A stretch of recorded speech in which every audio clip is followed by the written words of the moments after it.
السلام علیکم پیارے بچوں، آج میں آپ کو جو کہانی سناؤں گی اس کا نام ہے عقاب اور کچھوا۔ تو آپ نے کہانی کو پورا سننا ہے اور لاسٹ میں ہم دیکھیں گے کہ اس کہانی سے ہمیں کیا سبق حاصل ہوا۔ تو چلتے ہیں، ہم اپنی کہانی کو سٹارٹ کرتے ہیں۔ ایک دفعہ کا ذکر ہے کہ ایک خوبصورت جنگل میں ایک عقاب اور ایک کچھوا رہتے تھے۔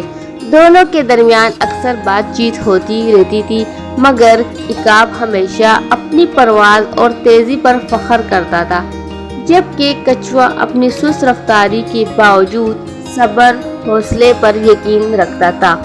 ایک دن عقاب نے کچھوے کا مذاق اڑاتے ہوئے کہا، تم بہت سست ہو، اگر ہمارے درمیان دوڑ ہو تو میں تمہیں چند لمحوں میں ہرا دوں گا۔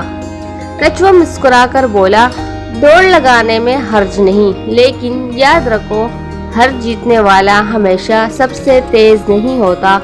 بعض اوقات مستقل مزاجی اور صبر بھی کامیابی کی چابی ہوتی ہے۔ عقاب نے ہنستے ہوئے فوراً دوڑ کا چیلنج قبول کر لیا۔ جنگل کے جانوروں نے ایک دوڑ کا راستہ مقرر کیا اور سب اس دلچسپ مقابلے کو دیکھنے کے لیے جمع ہو گئے۔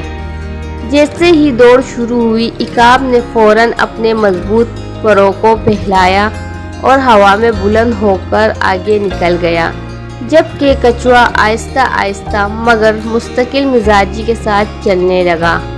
عقاب نے کچھ دیر اڑنے کے بعد نیچے دیکھا اور کچھوے کو کافی پیچھے پایا۔ وہ ہنسا اور سوچا، یہ بہت آہستہ ہی جا رہا ہے، مجھے آرام کرنا چاہیے، تب بھی میں ہی جیتوں گا۔ یہ سوچ کر وہ ایک پتھر پر بیٹھ گیا اور آرام کرنے لگا، مگر تھوڑی ہی دیر میں نیند آ گئی۔ دوسری طرف کچھوا بغیر رکے چلتا رہا۔ وہ جانتا تھا کہ اگر وہ رک گیا بھی تو منزل پر ضرور پہنچے گا۔ کافی دیر بعد عقاب جاگا تو اس نے حیرت سے دیکھا کہ کچھوا لائن کے قریب پہنچ چکا تھا۔ وہ فوراً اڑا، لیکن تب تک دیر ہو چکی تھی۔ کچھوا اپنی مستقل مزاجی کے باعث جیت چکا تھا۔ تو سبق ہمیں کیا ملا پیارے بچوں اس سے؟ تو ہمیں اس سے یہ سبق حاصل ہوا، تیزی ہمیشہ جیت کی ضمانت نہیں ہوتی، کبھی کبھار صبر اور مسلسل محنت کامیابی کی چابی ہوتی ہے۔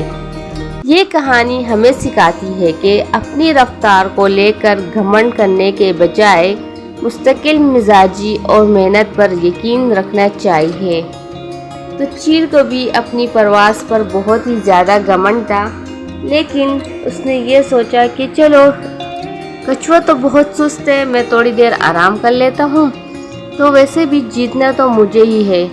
لیکن اس کو یہ نہیں پتا تھا کہ کچھوا جو ہے مسلسل چلتا جا رہا تھا اور اس کے رکنے کی وجہ سے جو ہے کچھوا جو ہے اپنی جو باؤنڈری ہے پاس کر لیتا ہے۔